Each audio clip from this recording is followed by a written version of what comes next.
UN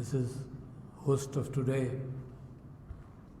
Mrs. Kashmala Tariq Sahiba, National and Regional Ombudspersons, members of the Diplomatic Corps, Khawateen o Hazrat, Assalamu alaikum. It is good that most of the speakers presented their statistics and described the law and described progress in this area in English.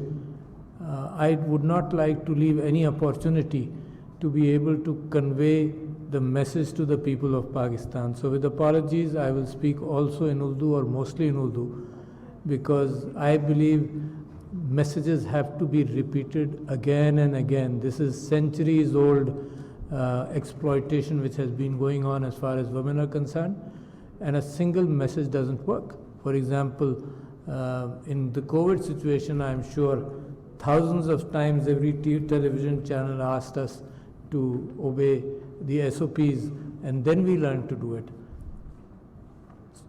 So I think my best expression should be in Urdu to convey this is the dearest issue to me as far as my heart is concerned. When my mother was alive, she was an educated lady. She guided me all the time regarding the rights of women, and she talked about women and society, and she pointed out to educated women, and she pointed out to the fact that woman and work is something without which Pakistan will never progress. And that is the foundation on which Quaid-e-Azam Muhammad Ali Jinnah talked about so many times. That is the foundation of Pakistan. But historically,